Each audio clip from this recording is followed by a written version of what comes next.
Coming to you live from my apartment. Now, here's the guy who's been included in 0 Wise Guy Alliances. I am Rob Cesternino. Hello, everybody. Welcome back to our Thursday night eviction night here as we are down to just 4 players in Big Brother 22.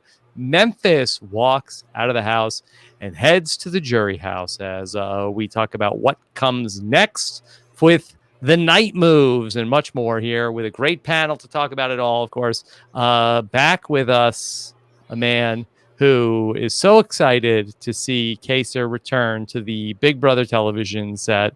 Here is Taryn Armstrong. Hey, Rob. I just wanted to let you know I'm promising you this. You will never have to censor me on the way out of a podcast. Yeah. Even though you called me cornbread once. I think I called you biscuit. Hold on. Yeah, it was biscuit. Damn it. Yes. I'm trying to think if I've heard Taryn say too many bad words. Not many. Once in a while. Yeah. All right.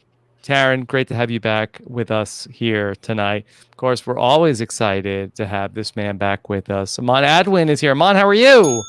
Hello. I'm very well. I really enjoyed this episode. I got a lot of soul cleansing this time around, so I'm feeling very mellow. I'm feeling very vindicated, and I'm excited to talk about tonight. So, all right. Okay. Yay. Calm Amon is here. Okay. All right.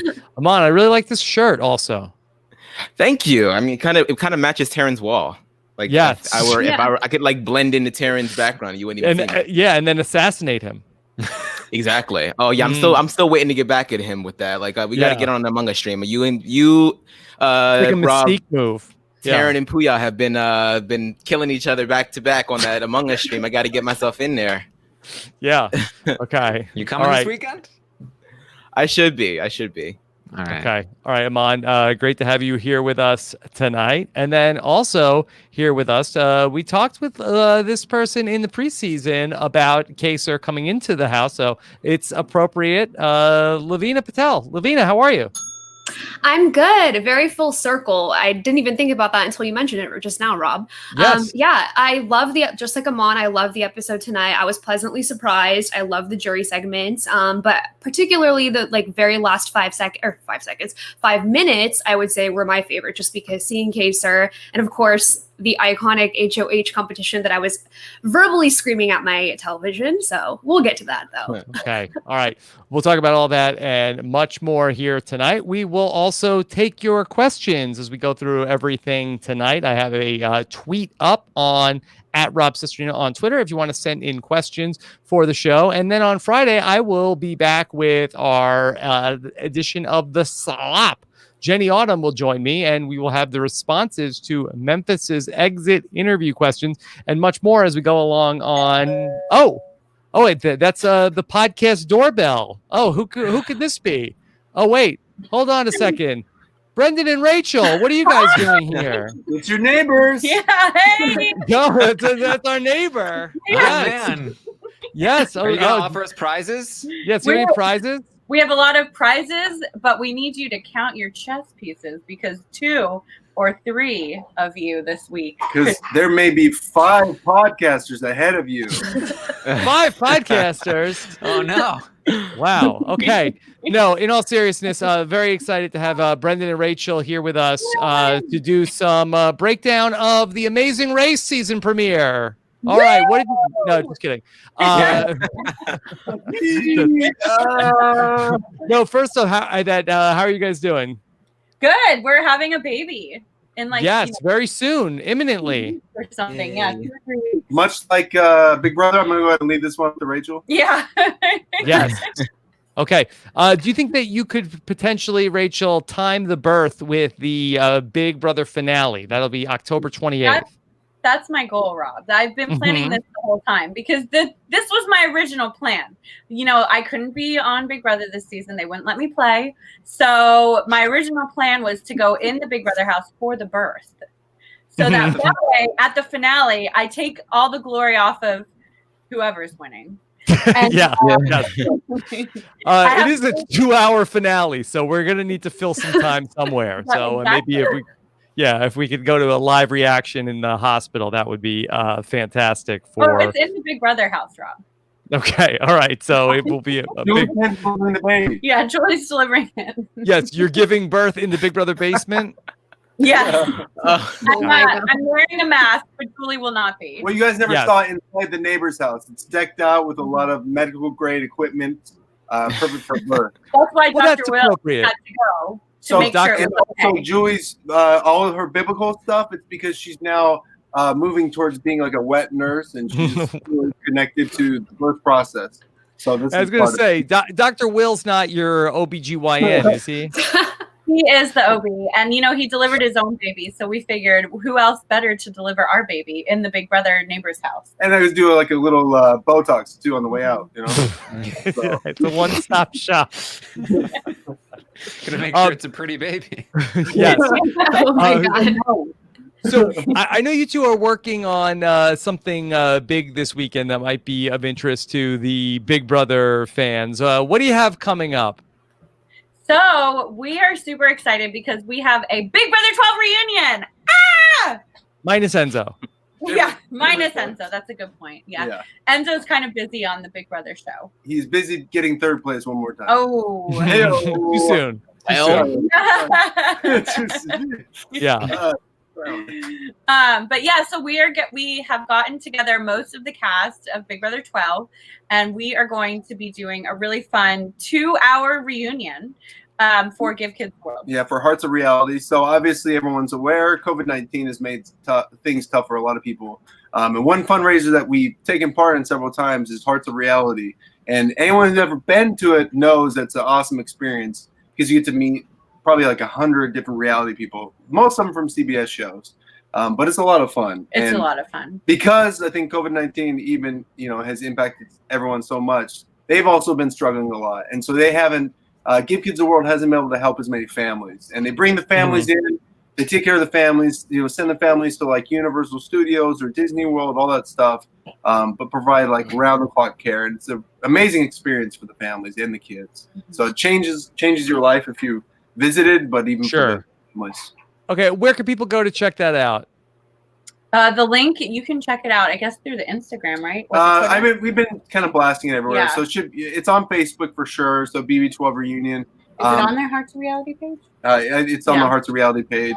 We're tweeting it around the clock, I think, between now and Saturday. So you should be able to find it on somebody's handle or Instagram. Sure. So, and also, it's the first time.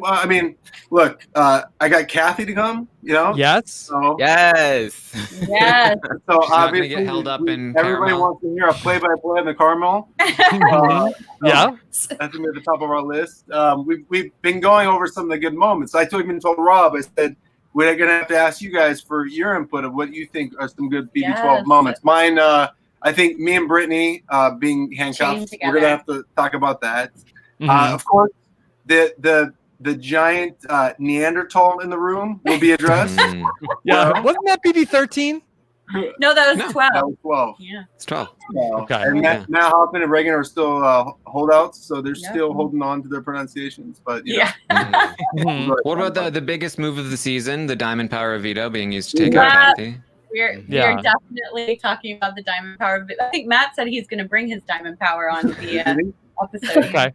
Who's he going to use it on this time? Who knows? That's Find out. that's what if you come, you're going to have to find out who he uses. Yeah. it on. Ooh. Yeah. Okay. I also All right. asked Matt to bring his. He's got a megaphone, so maybe we can reenact what Just wall wall yellers yelling. would have been yelling Yeah. if we had Yeah. had any wall yellers. Okay. With just love to get your take on where we are right now in this season at this final 5 tonight, with Memphis going home down to the final 4. And Brendan, you said Enzo is looking like he's going to get third place again. Do you see a way for Enzo to win? I think Enzo has to take one big blast at somebody at the very end. He either has to take out Nicole or has to take out Cody. He has no resume whatsoever because he's very likable, but I think everyone overestimates how much likability wins you. I think it's hateability that wins people. If you're sitting next to somebody like a Christmas, You know, a lot of these people may not vote for Christmas, so who's ever seen this Christmas might win. Yeah. Enzo, I just don't think has the resume. And if he's sitting next to Cody, he's not winning. He's sitting next to Christmas, I think he probably wins. He wins. He's sitting next to Nicole, I don't think he wins. So he has to take Cody or Nicole out to even have a shot. Yeah. Okay. Do you think he would take out Cody at the final two? I don't know. I kind of think it's like one of those things where you really, really want it to happen, which means it's not going to happen. Yeah. No, I think the biggest thing that happened this week is that for Enzo is that Christmas wins HOH, Enzo wins veto, and then he votes out. He has to vote out either Cody or Nicole, right?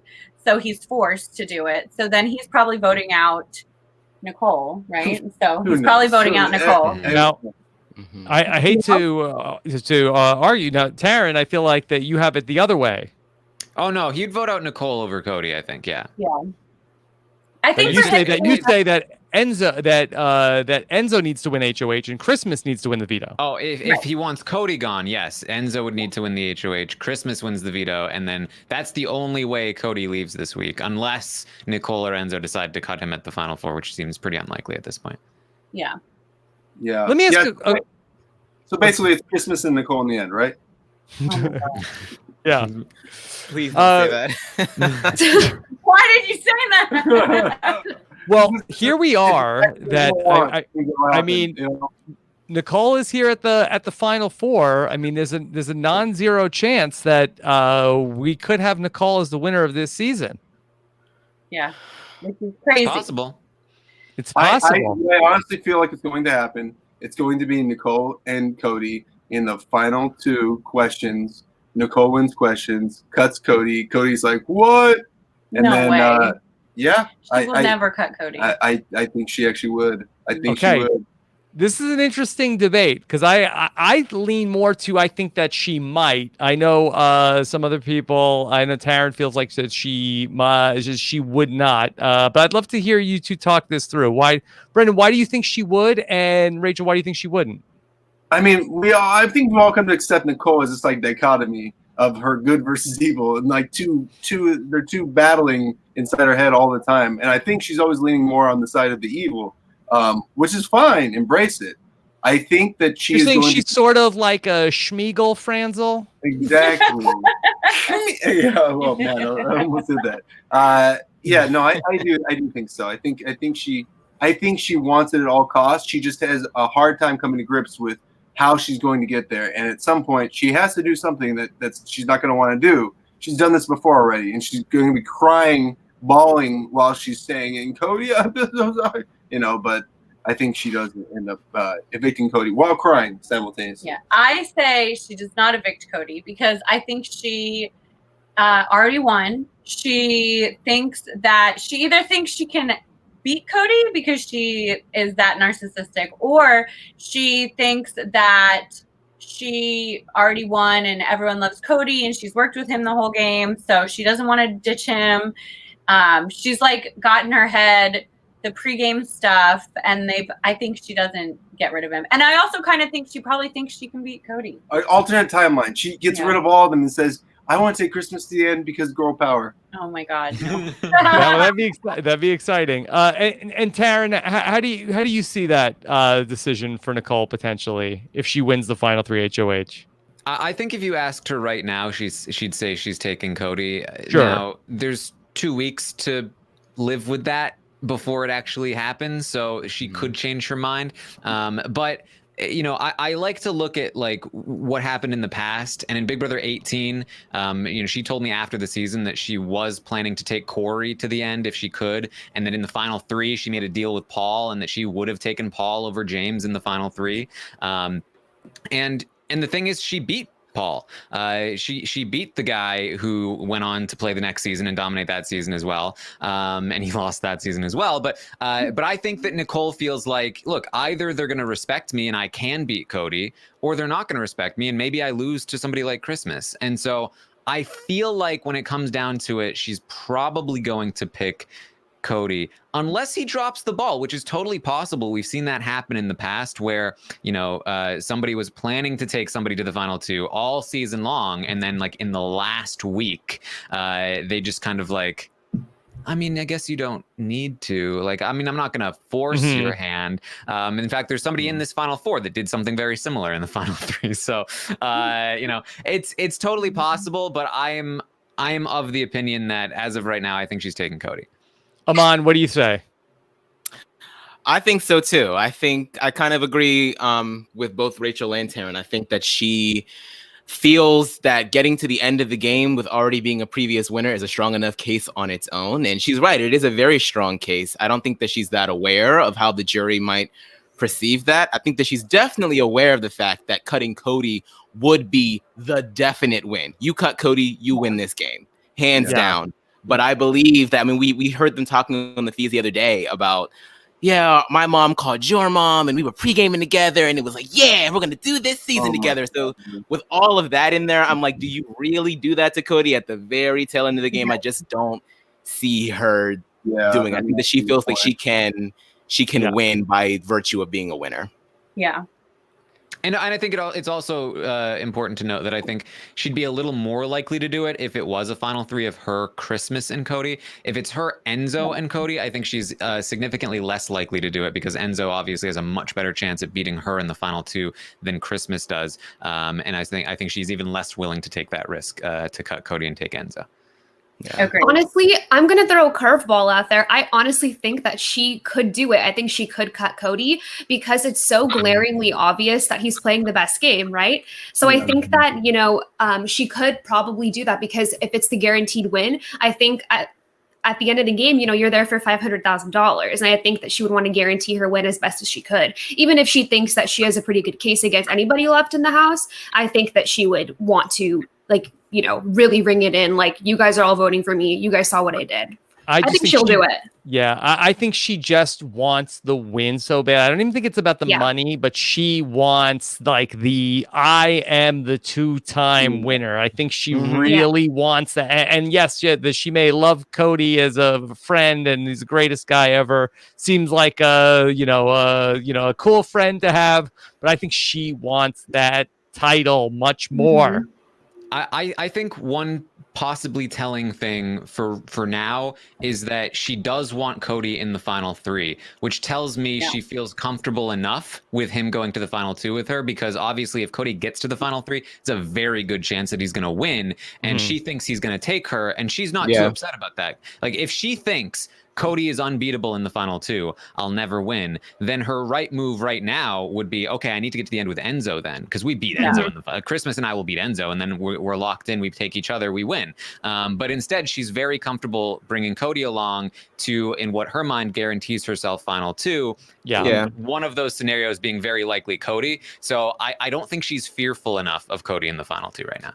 Yeah. So I have a question. Does Cody view Nicole as a bigger jury threat than Enzo? Because I would imagine he would think that, but I don't know. Sometimes in that house that you get, your mind gets a little twisted and you think the jury really loves somebody, so that's why they're all going to vote for them. You know, and again, in Big Brother 12, they were thinking Enzo might have a shot at winning because his social game was so amazing. But all I could think was like, he didn't win anything. Why would we ever vote for him? You know? But people really thought that in the house, you know? I mean, I don't... Does Nicole turn into Cody? Is there some at some point does she realize that she is now becoming Cody in the Cody and Derek situation? Well, and that's the problem, is that both Nicole and Danny at various points in the season have said, I'm Cody's Derek this season. Like they like Danny thought she was the Derek. Nicole thought she was the Derek at one point. I don't know if she still thinks that, but she had that in her head. So I think it's going to be hard for her to realize, no, he's the Derek and you're the Cody, actually. She was on the feed the other night talking about how she just thinks it's so unfair that she could be doing all of this behind the scenes stuff and the audience is going to perceive her as this lackluster character. So I think that she is determined to prove that when she gets to the end that, no, I wasn't sitting on my ass this whole time. I was actually pulling strings. And like when she won that HOH last week, there was like such this huge sigh of relief for her because she was like, finally, now I have a competition win to say that I got to the end. So it's like, I feel like she really feels like her game is really coalescing to a point. So. Oh yeah. She thinks she's a really great gamer. And I think that's why I also feel like she might end up doing it. She might end up cutting him because she's going to say, see, I did that too. You know, that's why I'm leaning more towards that angle. And I mean, that would be the only way she would have a chance to win. But do we even think the jury, after the jury segment, do we think that they are even going to vote for Nicole to win, even over Enzo? Like, if it's Christmas, do we have bitter jurors? But That's do what have Eddie bitter jurors. we're wondering is does Davon, vote for anybody but Nicole? And giving her the win 2 times, is the jury going to actually? Because these people are like. Well, I think the question is that we saw the jury talking about Enzo and maybe a hole in his game of that. Boy, it really seems like the Enzo's taking his foot off the gas. We love Enzo, but it'd be great if he seems like he's being a little lazy. And then if Nicole is the one to cut Cody and go to the end with Enzo, is it possible? Could those two factors combine that people say that, I have to give my vote to Nicole? And Amon, is it possible? Could Davon vote for Nicole a second time? Look, Davon has proven herself not to be a vindictive person. I mean, tonight we saw it. Yeah. I think that she has a real issue with what happened between her and Nicole. Maybe with the fact that she didn't get a chance to talk to her about it before casting that vote. Maybe there is a way, because she did prop up Enzo in her jury segment today. So maybe if Enzo and Nicole do get to the end, I could totally see Davon walking up to that, whatever you call that thing that you put the keys in, the slot, and being like, look, all you had to do was this. And then the person sitting next to you, they're a good game player as well. So that's what it is, this girl. So I could totally see her not voting for her. But Taryn, even you saw the jury tonight talking about how, okay, all right, well, Cody, that he's got this week, all right, now Enzo's got to make his move next week. That Enzo's got to make his move at the final 5, and they're going to see the tape and see no move from Enzo. Yeah, I mean, I think that he didn't win a competition, and I think that's really what they're looking for is like, win something, Enzo, and that's the vibe that I got from Davon. Was that she wants to give her vote to Enzo. She wants it bad. She's like, Enzo, give me something. Anything. Give me any reason to vote for you because I want to. Because Enzo does have a better relationship with David, Davon, Kevin, even much Tyler. He has good relationship. He has much better relationships with all of those people, and I think all of them will want to vote for Enzo. He just needs to give them enough of a reason. And if Nicole is the person that cuts Cody, I think she's probably the favorite to win, just because so many of those people might be like, Enzo, I like you, but you just got dragged, I think. But yeah. I don't think it's a given. I think that, that argument, people love to play devil's advocate and they love to think things through, and they go, well, Enzo didn't need to win a competition. He didn't need to take out Cody. He got Nicole to do it for him. He got Nicole to do this. He didn't have to win a single thing in the entire end game. I think all-stars are a little bit more likely to reward players who are able to succeed without competitions than like a new cast would. And so I could see people who are looking for ways to give Enzo the vote. I could see them finding those ways, and I could see Cody being kind of pissed and voting for Enzo. And so I could see a few of those votes go for Enzo, but I think Nicole probably is the favorite as long as she's the one that cuts Cody. Yeah. I mean, it's like playing the dragon, right? I think that at this point, that's going to be comparable to. And Cody for sure take Nicole to the final 2? I don't think it's for sure at all, to be honest. I think he'd take Enzo.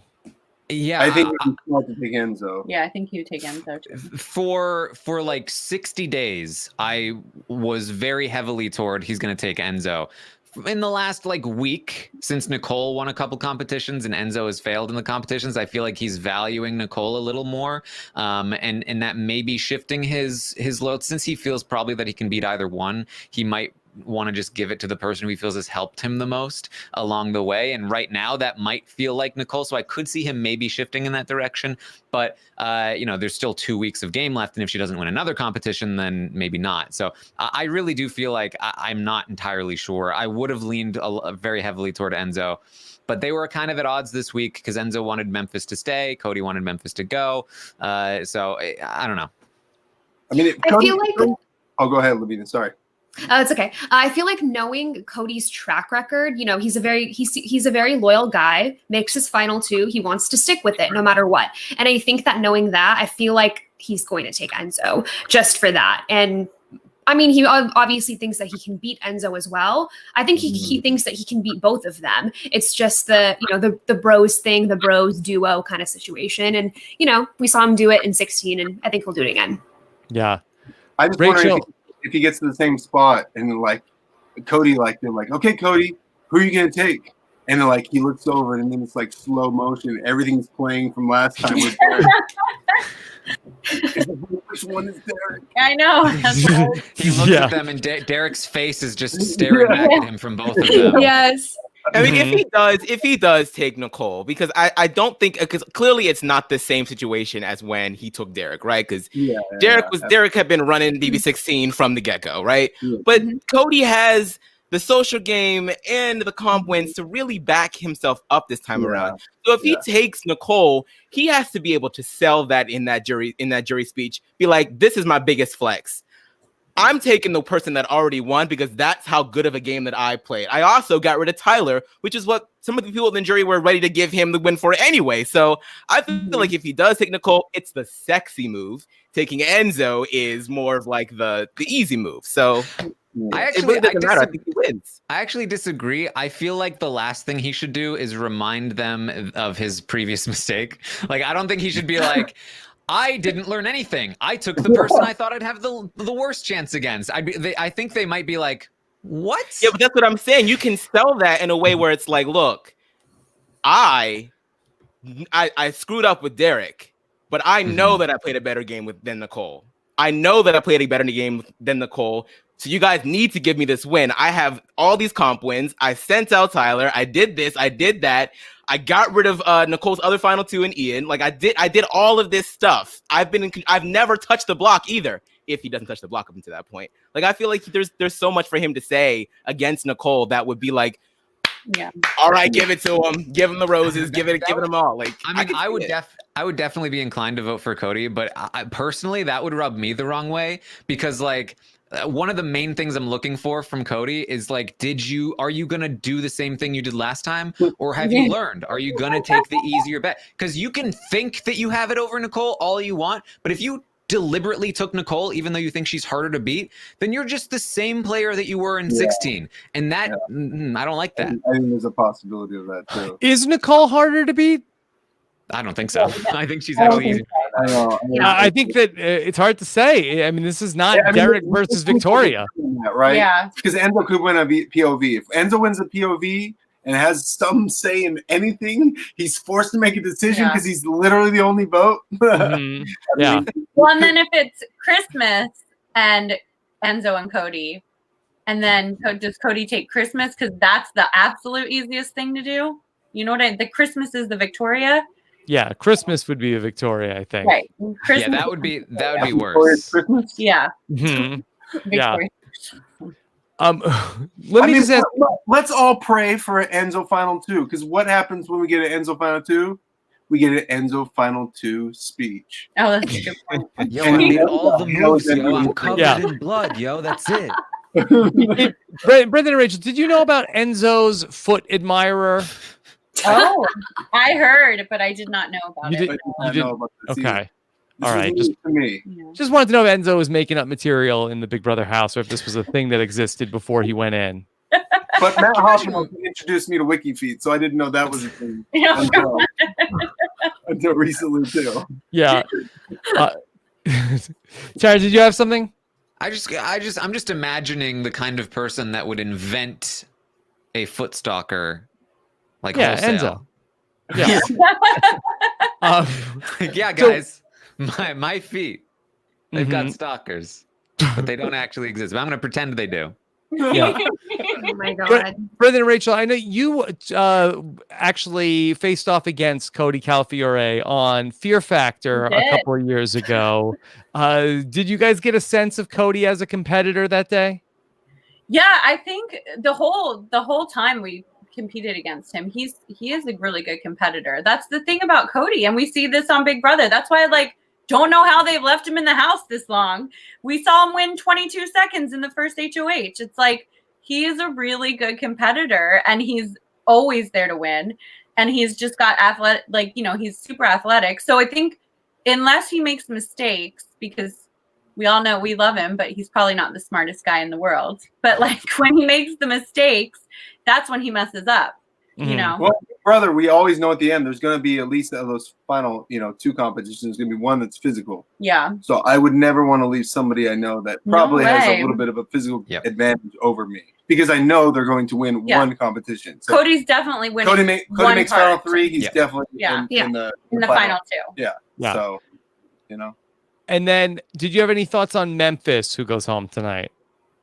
I mean, I think Memphis just overplayed the past few weeks, and I think I think Memphis didn't play actually as bad of a game as we wanted to dedicate to him this entire season, because he was just so boring and grumpy old man. It was like, but he just never really established himself well with anyone, and I think that's where his downfall was, because when it started whittling down, he didn't have any really strong alliances that were going to stick by him. So if Christmas is the one person that you're relying on, I don't know that was the best decision you made.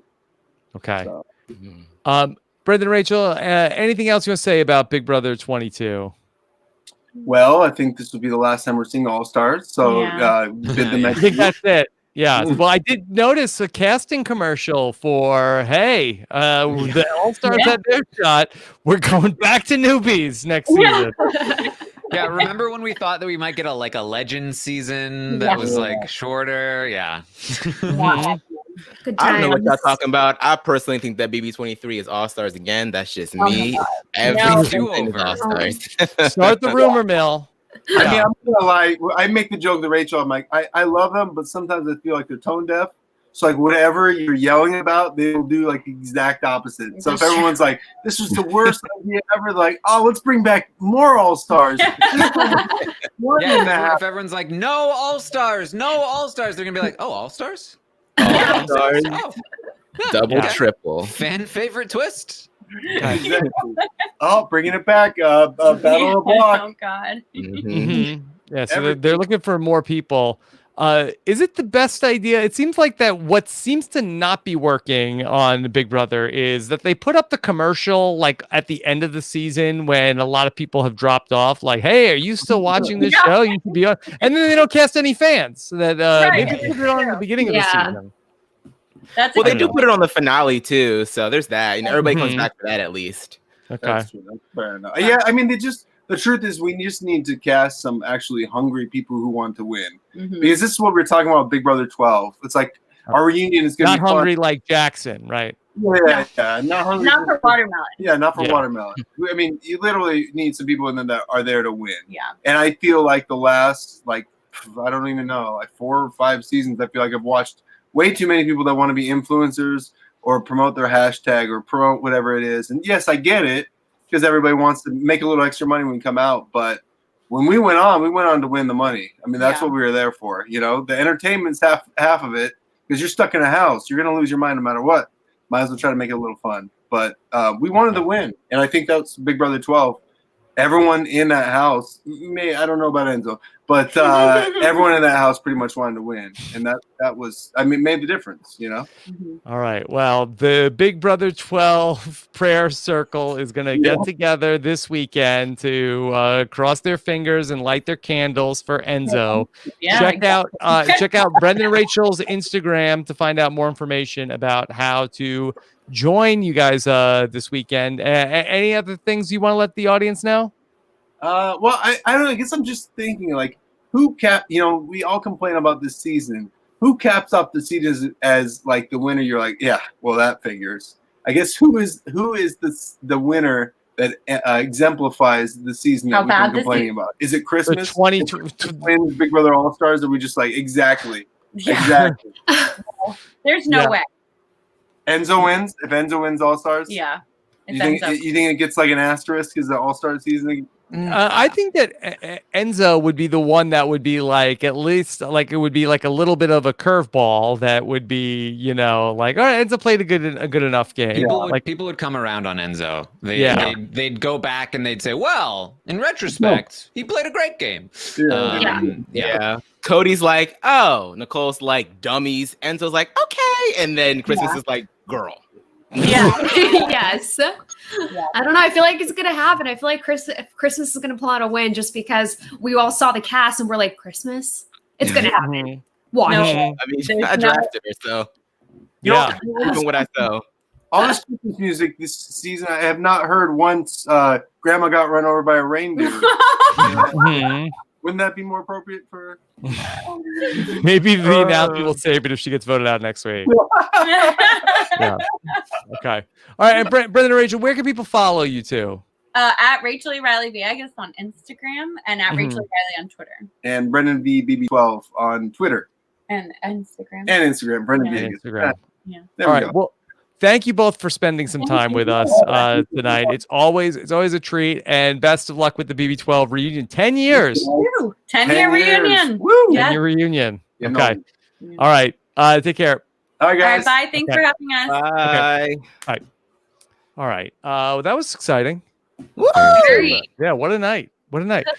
I guess let's talk about what went on in the episode tonight. Taryn, there was some buzz that there was a clip, and let me see, maybe I could play it, of JC Moonves took to the social media to talk about, give us some hype going into this episode tonight. Did you see this? I didn't watch it, but I saw the people talking about it. Yeah, so this was from shortly before the episode. Here is Julie Chen Moonves on Twitter. Here she is. Okay, this is crazy. We are live on the East Coast right now, and the house just planned to do something different than I was told an hour ago. I'm not going to reveal anything. I know some of you watch it on DVR tomorrow or 2 days later, but it's getting crazy in the house right now.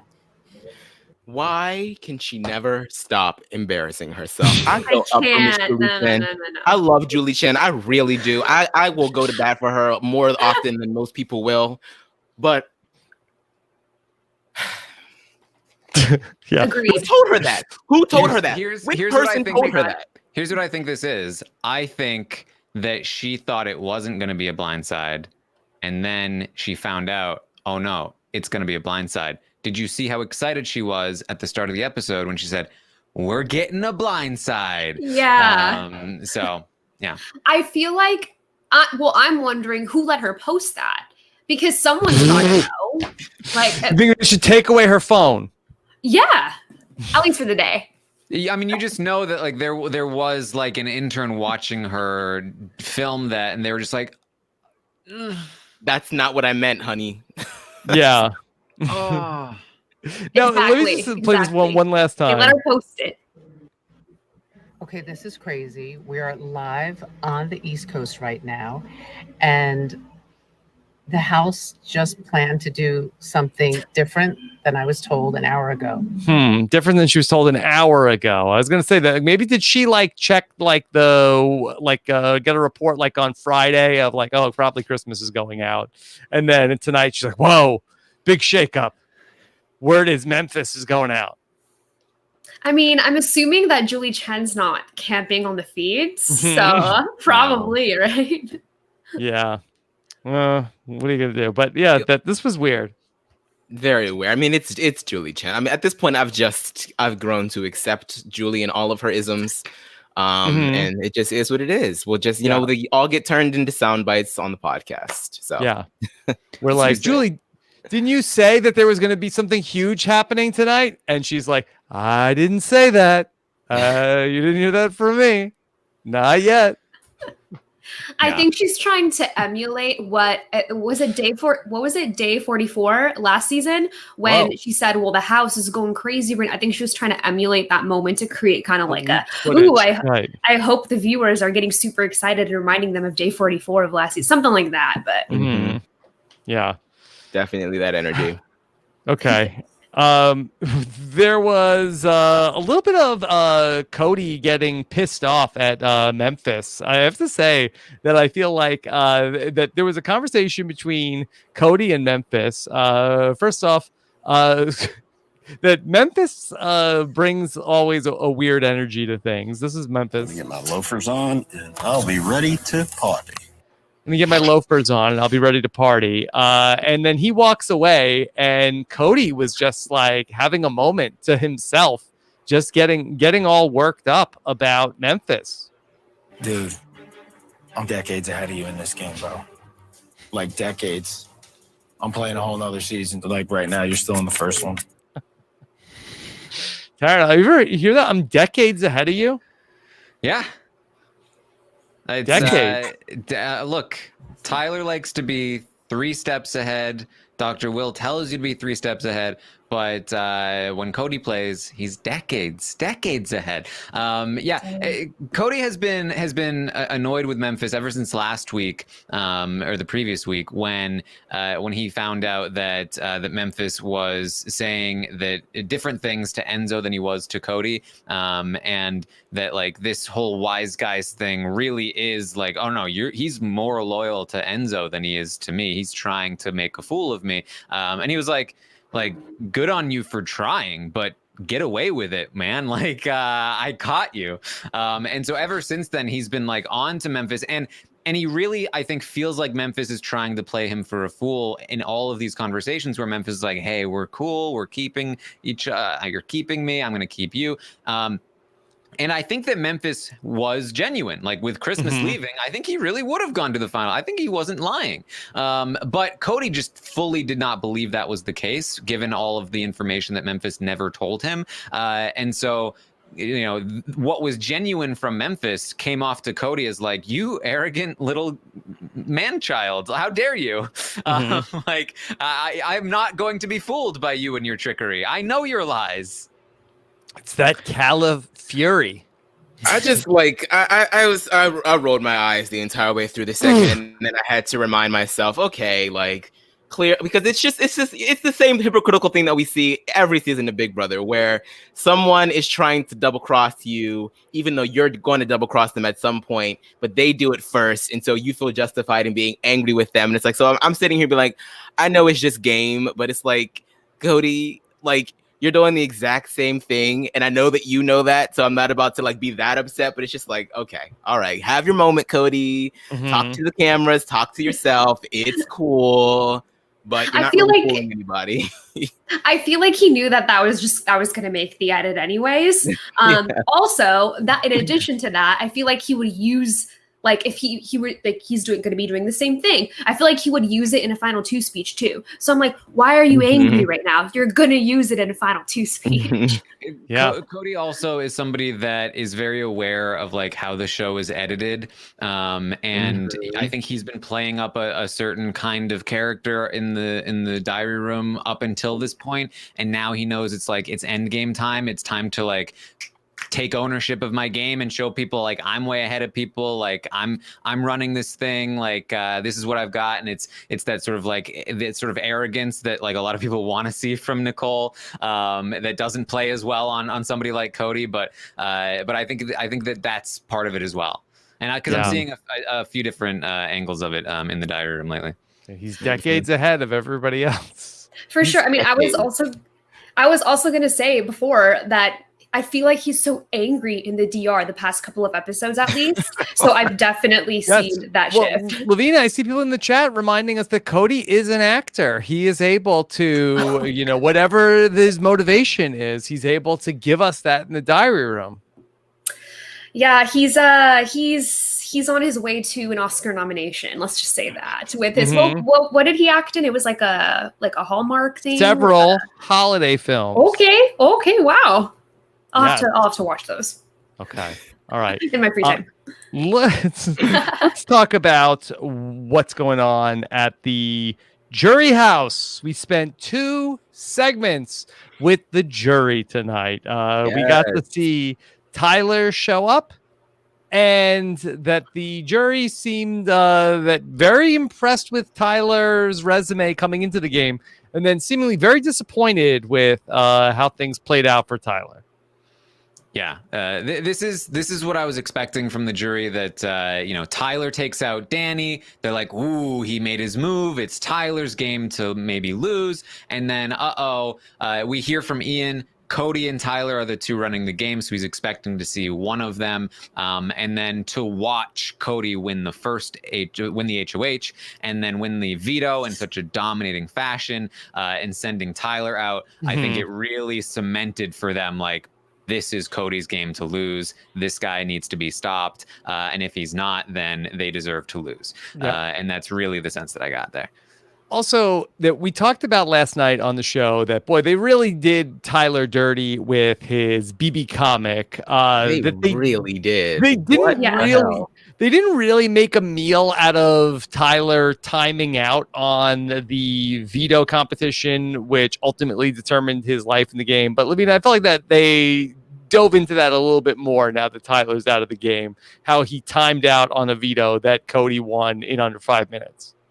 Well, also, I feel like I just feel like Tyler's one of those players. Like, I always say this, like, on every podcast that I've been on, I didn't want to watch an All-Star season without Tyler, a modern one, that is. And I feel like Tyler's such a big name that he should have had a more, iconic comic. And it was just about, like, what was it? Like his curls or something like that? It was Abra Curl Dabra. Yeah.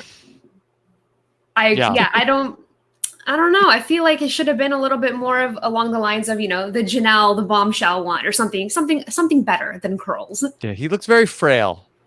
Yes. Yes. Very frail. Very frail. So anyway, the jury is impressed with Cody, and we hear a little bit of reactions from the other players. Anything of note in terms of how the jury is looking at the Final Four? I mean, I think in particular, you heard from Ian that he is most looking at Tyler and Cody. Tyler comes in, so we can assume that he's like, okay, Cody's his number one at this point. And I think very importantly, we heard from Kevin, probably the person who has the most reason and the most evidence that we've seen to be anti-Cody, be like, man, Tyler walking in really switched my brain around. Now I think it's all about Cody. And Kevin is the one saying, if nobody cuts Cody, they deserve to lose. So if Kevin is feeling that way, I think that is the way. He said, okay, I see you, Cody. Yes. So it's really looking like Cody's to lose at this point. Notably, nothing really about Nicole this time around. Instead, we got some about Nicole last week with Devon being anti-Nicole and Danny being anti-Nicole. This week, we got Danny being a bit anti-Enzo. That's not surprising given what she said in the house. But we did get a little bit of pushback. I think both from Kevin and from Devon. Kevin saying like, hey, it was part of his strategy. Devon telling us like, hey, I kind of want to vote for Enzo, but he's going to need to do something first. And so I think that, good to know that those relationships that Enzo developed still exist. They still are there. But we also heard from Tyler, something I think which is very important, which is I told Enzo, if you want a chance of winning, you have to get Cody out. And they're all nodding their heads. And I think the fact that Tyler told him as well, it's like doubly bad if it doesn't happen. So I think Enzo, like I said, does have a chance against somebody like Nicole, depending on how it plays out. But it's looking like nobody stands a chance against Cody as it stands. Yeah, and I think you'll have to wait for 1 week from tonight to find out what the jury house thinks about Nicole when they watch the footage of Nicole's HOH and veto win in this week, sending Memphis out the door. Yes, and I actually thought this was very interesting, the goodbye messages. Now, unless there's more to Nicole's goodbye message, I was very underwhelmed by it, and I was very impressed with Cody's, because basically I feel like what Cody did is he just took complete credit over the Memphis boot, because Memphis is going to go to the jury house and say, yep, Cody voted me out because he knew about my whole strategy, because he had secretly been with Enzo, and that's why I got evicted, because Cody knew this information, and Nicole is just going to be an afterthought. And an assist from Enzo, who says, like, yeah, this isn't what I wanted to do, yo, but the house made me do it, which is basically Cody. So he basically said, I have no agency in any of this either. It's so disappointing. His goodbye messages have been so disappointing. I've been seeing a lot of people say that on Twitter, and I could not agree more. He could be saying way more to take some sort of, I guess, ownership of saying, I'm trying to lay low, whatever the case. But he's not even talking about his game period. He's just saying, oh, I voted with the house. Because he's serious when he says that's it. Like, he's so serious. Like when he's been telling us since day one. Like that's it. Yo. Okay, this is what you see is what you get. All right. Yeah. Which I'm out of here. That's it. I think is fine as long as he plans on cutting Cody. I think because again, like he's making that his storyline. His whole storyline now is, well, I really like him, and he obviously liked me, but he hasn't done anything. So if he does cut Cody, I think it's a slam dunk for Enzo. But if he doesn't, then he's sitting next to Cody and he loses. So it's really which would have probably happened anyway. I think Enzo is a good player, but I think early in the season we thought that maybe he was an elite player, and I think that he is proving us that there's a ceiling to his game.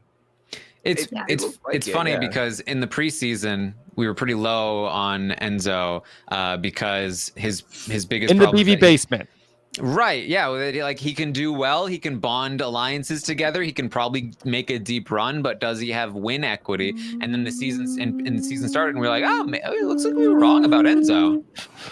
And then it's like, oh, maybe after all of this, maybe we were right all along. Yeah. Keep him at God tier. But I want to stay at the jury house because I thought this was interesting that we got this on the show. Davon has a question for Tyler that she wanted to ask him about during the game when it was on Christmas's HOH. You said you wanted to go home and take the spot of either Davon or Bailey for the Black Lives Matter movement. And Davon wanted to ask him, was that strategic? And Tyler says that no, he was completely serious, and Davon was really relieved to hear that. But Aman, that was the issue, that Davon thought that it was a game move. I thought that she was upset that he just wanted to go see his girlfriend, and he was saying it was for the movement. So yeah, I thought the conversation was framed a little differently than what I would have liked to have seen. I think that the general message is that I think that what she wanted to hear at the end of it all was that was not like he was serious when he said that and he meant that. I'm under the impression, like I'm not at the jury house, but I'm under the impression that they have much more time when the cameras are not off, when the cameras are off, to talk. And I'm sure that they probably went into a little bit more detail because it seemed like that was packaged in a way that production wanted to get this message out of there. I am glad that it happened because, I mean, look, Davon and Tyler are my favorite players of Big Brother. They just are. I've wanted them on the season since we found out about All Stars. I'm sad that things worked out this way, but I'm glad that there is some sort of reconciliation between the two of them. I think that there is still, I wish that there was a bit more of a dialogue about, hey, it's fine if Christmas didn't want you to go home. It's fine if production interfered, but you could have at least told us before we went out the door looking stupid. You know what I mean? And I'm sure that conversation probably did happen. I think that production wanted a message to get out there. And I personally, I believe Tyler, I never believed that he had any ill will in his heart. I just wanted the conversation to take place so that people could understand, like, look, that was not okay, y'all. Like, that was, you can be a very good person and make mistakes. And he made a mistake, and I'm glad that he copped to it. Okay. Yeah, because I don't think it was ever in doubt that his motivation was he wanted to go home. I think he wanted out. Yeah. In the house, Davon and Kevin in particular did think, well, maybe this was all a game. Especially once she found out that Tyler and Christmas had a final two. She was like, oh, so he knew that she would never evict him. So it must have all been a ploy. So I think there was a question in her head, and that's obviously why she asked. And I think to us who were able to watch it from above, we saw that he really did want to quit, but I think for her, she just had that lingering doubt inside. Okay, yeah. She thought that there was some sort of like strategic element to it, which there clearly wasn't. Which Yeah. I never really understood why you would think that, because what is the The upside goal? Yeah. Like, what do you achieve out of snowing them using Black Lives Matter, and then Bailey like what do you get? I don't know. I never really understood that argument, but nonetheless, I am glad that the two of them. It was really, really. It was heartwarming to see the two of them sort of come together, and I personally needed that as a fan of the both of them. It really helped me move past that. Okay. Let's keep the good feelings coming because it's time for some videos from home. Taryn, have they done this before? In the jury house, I don't think Videos so. in the jury house? Yeah. No. Boy, what a year 2020. First, all the Survivor 40 contestants get loved one messages. Don't doubt that the people in the house aren't getting theirs somewhat soon. Look for that one of these nights this week. And then all of the Big Brother contestants get videos from home. Yeah, and I believe they knew that they were going to get this like prior to coming on the season. I think it was part of like the hey, if you make it to jury, we're gonna give you messages. Didn't Davon say you get like a call or something? I think I heard her say that on the feeds at some point. Yeah, I remember that. Yeah, so I mean, I liked it. I like. Honestly, I like spending time with the jury. I don't like that we don't usually get much from them. I think that we were watching these people for so long, and then they're just gone just like that, and we see so little of them. It's nice to check in and get a sense of where they're at, and and I like production knows. I was just gonna say that. They know. Yeah, you got like Ian, you got Davon, you got all these people up in there, and then in the house you got Memphis and Christmas and Nicole and Cody and Enzo. Come on, show us what we want, and I'm glad that they did. They want to fill the show with best night of the week. They want to fill the show with people that they know that the fans love. Yeah. And they have like two former house guests as loved ones. Like they're gonna really pass up the opportunity to show off Angela and Dominic. Right. Yeah. Okay. So we got to hear from Kevin's husband. The opener. Oh, he's so cute. Oh my God. Good for Kevin. Yeah. We got to see David's dad. I love David's dad.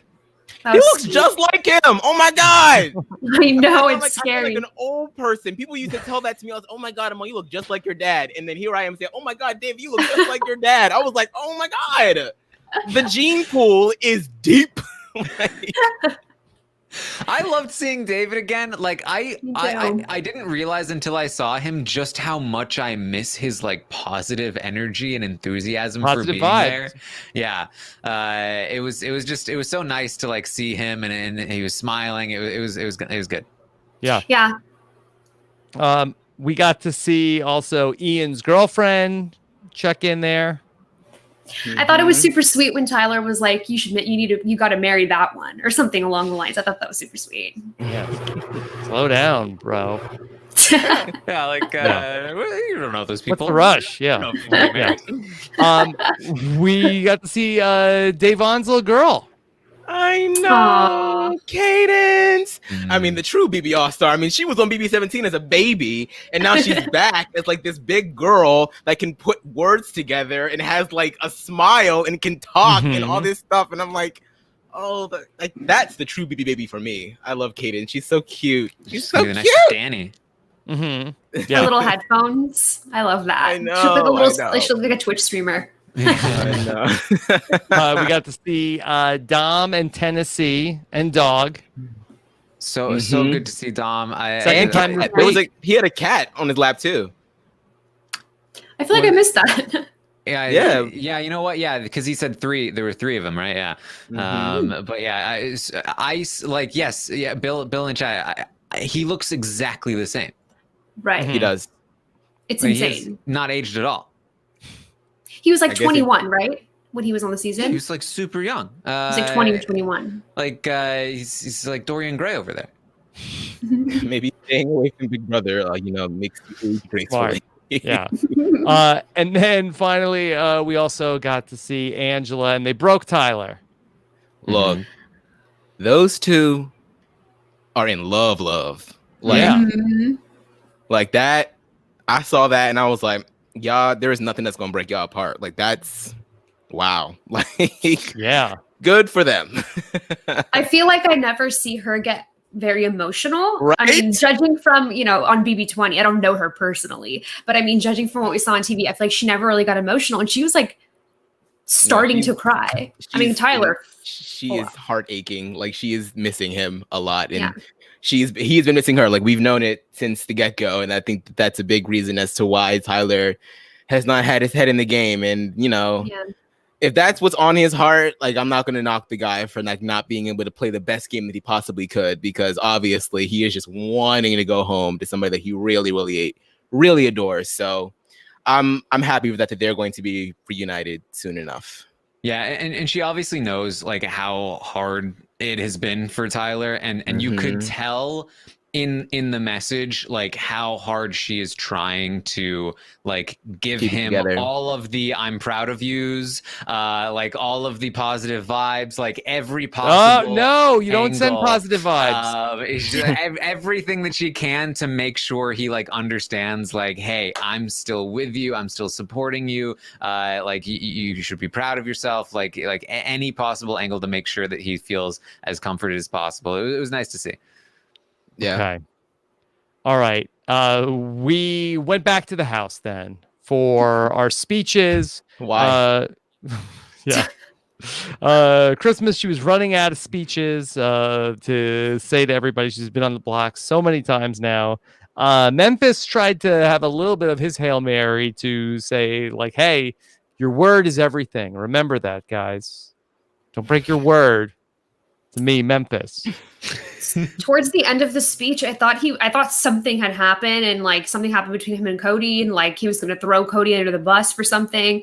But then it was some kind of weird comment about, what was it, like grease in the kitchen or something? Oh, yeah, the starting of the fire. Yes. Yeah. Yeah.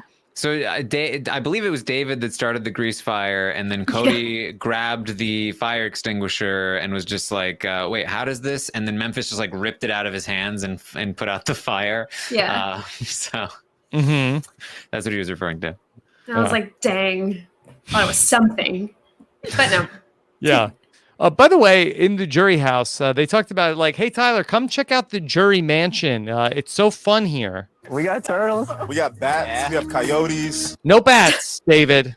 We haven't seen any of the like done with inside, bats. have we? I think we've only been No. outside in the jury house. Yeah. Social distancing. Yeah. Set an example. Yeah. Okay.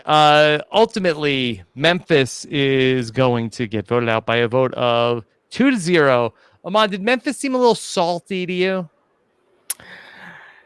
Not really, and I really didn't expect him to be that way. I was praying for a blind side today because if we were going to get anything, it would have come from a blind side. But he's just been so Memphis this whole season. Like he's such an unflappable person, which is kind of a bit of a stark contrast from what we've seen back in BB10, because he was waiting to knock Jerry's head off like at one point. So I'm like it is what it is. Like I'm glad that he's able to have like a cool head about him about this game. I would have liked to see a little bit more salt, to be honest. Like not because I want to see Memphis be upset, but because I just want to see something happen. Like I just want something. Like give me whatever TV. It's a game. But he's like, oh yeah, whatever. It's a game. Like I'm not mad at all. Like I'm gonna go to the jury and sing all their praises. They're all great people. They can come to my restaurant. I'm even fix them up a drink. Like no, be mad. 1 second. Just be mad for 1 second, please, please.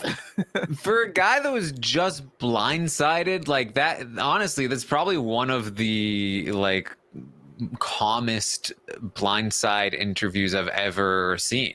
Because it's pretty rare that somebody's like genuinely expecting to stay blindsided especially this late in the game, and then like they leave and they're usually crazy pissed, and like you get that close, like you're that close and you leave. Oh, y'all can do that to me. I would not go quietly into that dark night. Like, nah. Oh, no. You could see that Memphis was like annoyed. Like, I can't believe that just happened. But he really held it together. I feel like old Memphis, like Amani just touched on, he was going to rip Jerry's head off. I feel like if that was him right now, he would be in Blindsided today. I feel like he would pull a whistle nut. Like, I feel like the whistle nut blindside was one of my recent favorite blindsides. And I feel like he would have done that, right? I don't know. Memphis, come on, you disappoint us. Yeah. He did give it cornbread. Yes, he did swear on the way out. Did you make out what he said? I mean, I assume he said like "see ya, assholes" or something. Like, whoa, that's the best we can do. Come on, Memphis. That's his catchphrase. Yeah. What context does he use that catchphrase? Just all the time. That's what makes it a catchphrase. I think Nicole Anthony like used it for him tonight too. I think I saw her tweet that like, "Up, in the words of Memphis, see you later." Wow. Okay. Yeah, he just like bounced from a group conversation and say that. Okay. Wow. He's very big on like insult humor. That's his thing. Yeah. Okay. Here he is talking with Julie. I thought this was the highlight of the interview for me. You want to be fluid a little bit, but at the same time, it's like those are you were fluid. You were fluid, Memphis. You had a lot of deals going. Was he that fluid? Yeah, I don't think Julie understands what fluid means. He seemed pretty solid. Yeah.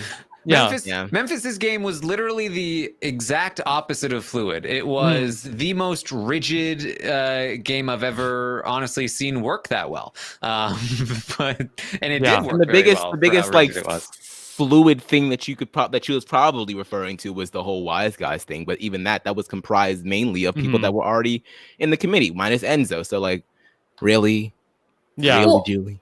Well, also, didn't they show a segment of him telling Tyler, "Hey, man, I'm sending you home"?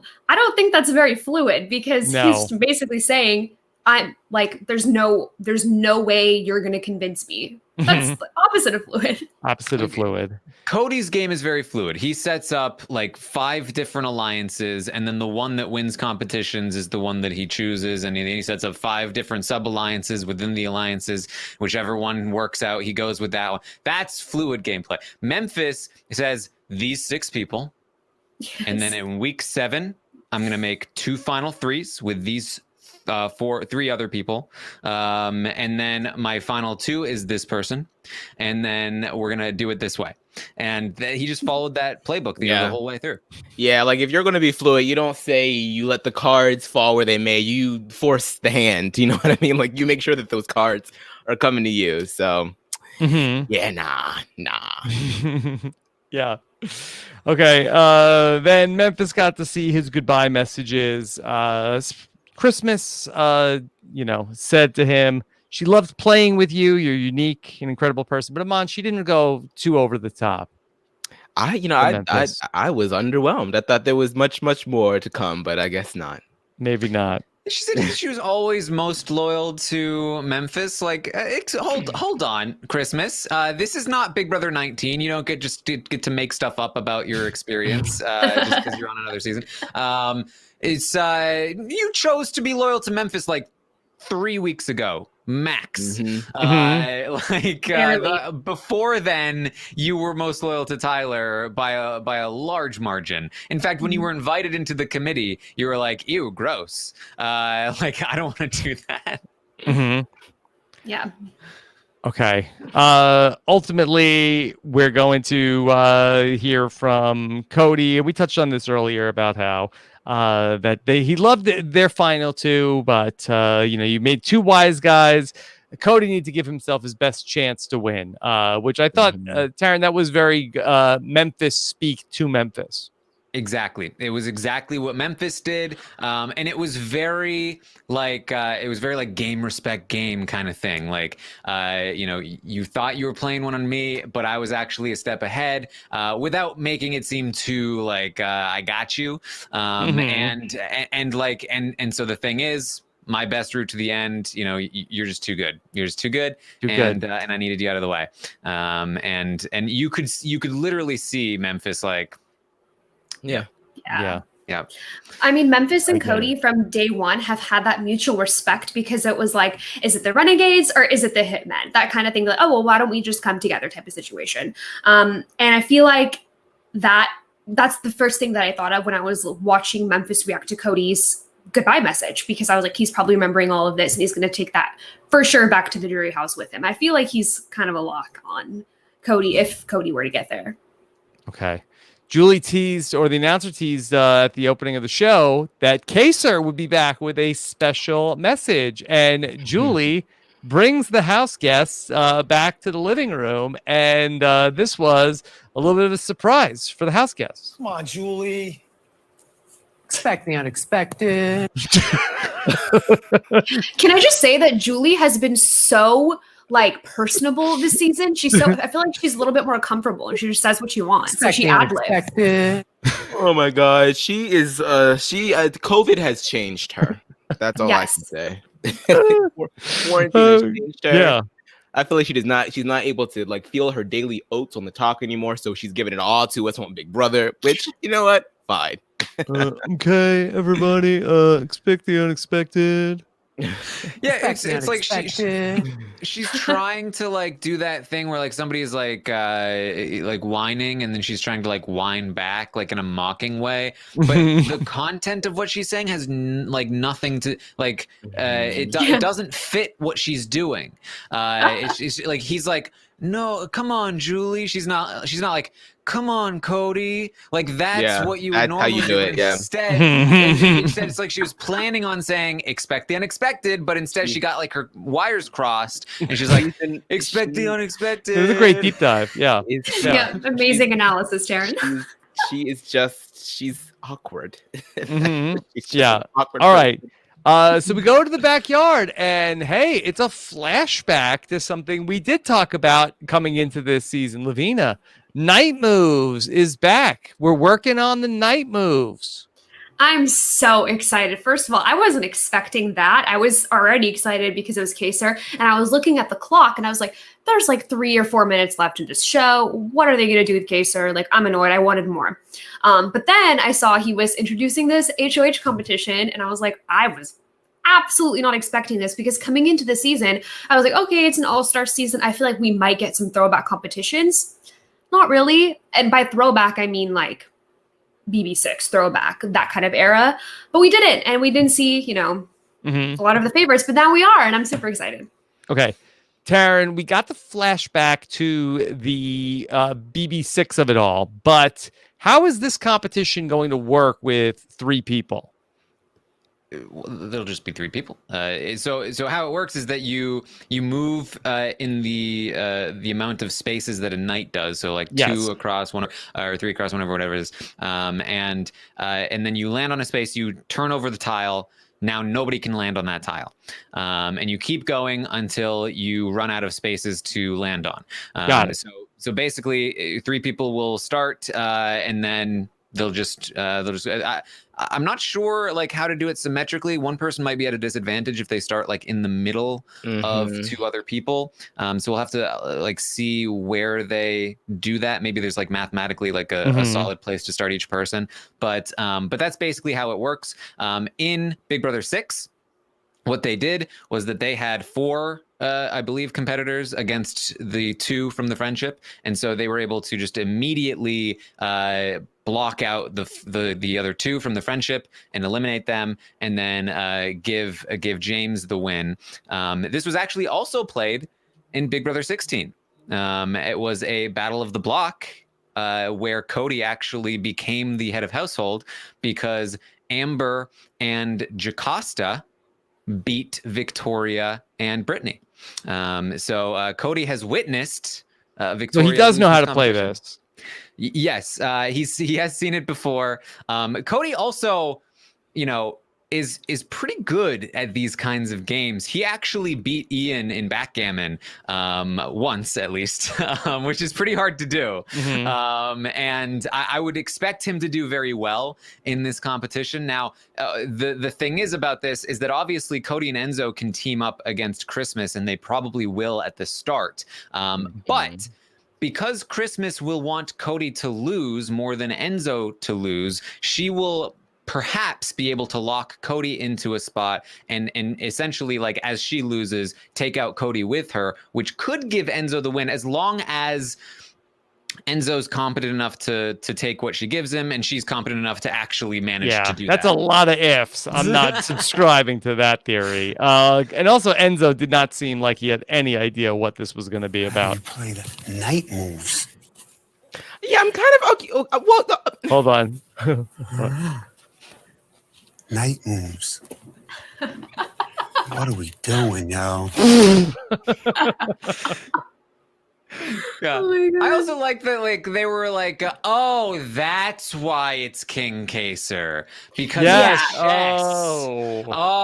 it's obviously because why else would it be King Kaysar? Yeah, we need some sort of justification for this. The disrespect. Yes, I would love to see if Cody's downfall comes because of a loss here for Cody here in this competition. After all of the Kaysar shade from this season, going even to last night, where he questioned why did Kaysar even have a BB comic? King Kaysar? King of what? Going home before he gets to the jury? Like, I don't know. What is he the king of? Why does he even have a comic? King of America's vote? Rob, can you imagine? It's Christmas against Cody against Enzo. Cody goes out, and then Christmas throws the HOH to Enzo. What? Why? Mm-hmm. What's happening? Nicole goes over to Christmas. She's like, "What did you do? You just sealed my fate." And Christmas goes, "No, I sealed your partner's fate." It'd be amazing. That was beautiful. First of all, I can't believe that Cody would let the producers goad him into saying some stupid ass stuff about Kaysar like that. Second of all, I'm kind of upset that we didn't get more of this throughout the season. Like, I would have what was the season with Survivor Ghost Island where they had like a bunch of the replays of like the most epic mistakes and stuff? That would have been like the perfect thing to do for All Stars after 14 years. To see a bunch of repeat comps, and then we get some Big Brother lore mixed in with that. Like, it would have just been so engaging for the audience and for the players themselves. Obviously, this one was a bit lost on people like Cody, because he was like, he was looking at that clip like, okay, like, so. But Cody I would have enjoyed that a lot. Cody could never and will never. Did you see when Julia announced that a former All-Star is coming, they did a cut to Nicole's face, and you just know that she was seeing stars, as in Janelle stars. She was like, oh my God, Janelle's coming. Why would they have her here? They ended the show. I thought that I think that Julie, they did not get a sign off tonight. They just went right to the house guest. And then we awkwardly listened to the house guest talk crap about Kaysar for 20 seconds. So when did they do that? When did he do that? When did he record that? Who knows? She's so he lives in California, though. He lives out here.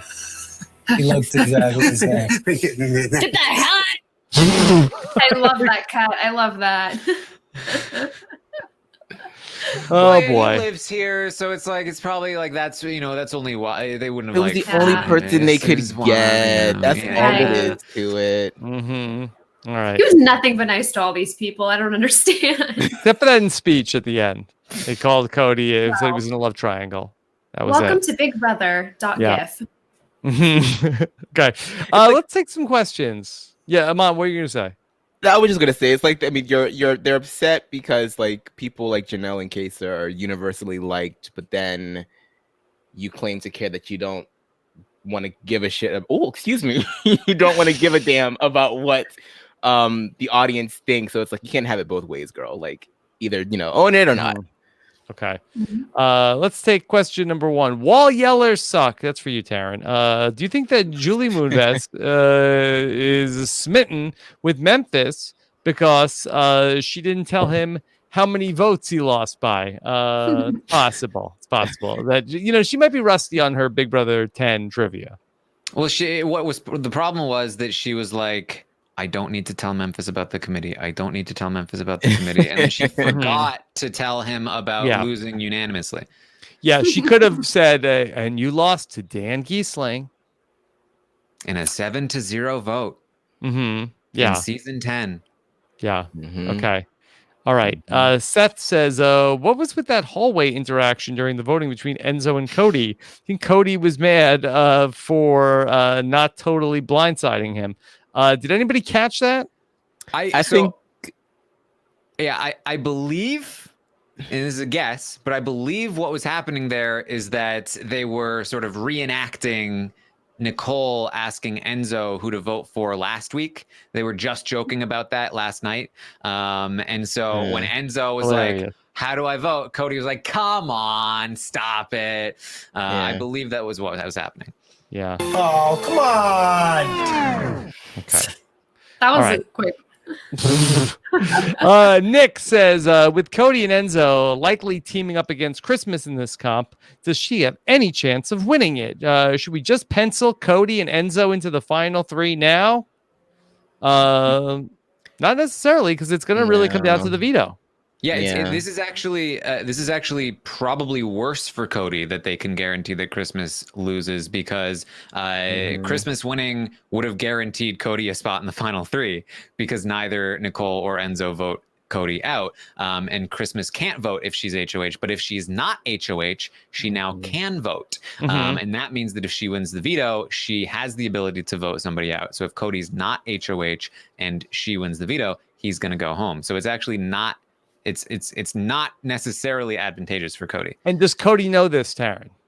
I have to imagine that he thinks it to some degree, but I think in Cody's mind, he'd still probably rather take the risk of not having Christmas in the final 3 at all and just knock her out of the competition and then take his chances in the veto than have to deal with Christmas in the final 3. Okay. This is from Robin Gibbs, who says, does Enzo really think his goodbye messages will work on the jury? Cody just blew up his game more. I'm so pissed at his diary room BS. You got no balls. That's it, yo. Robin is very upset. I mean, go off, Robin. I mean, that's exactly what we've been drag him. Like that's what we've been saying. And I don't know if.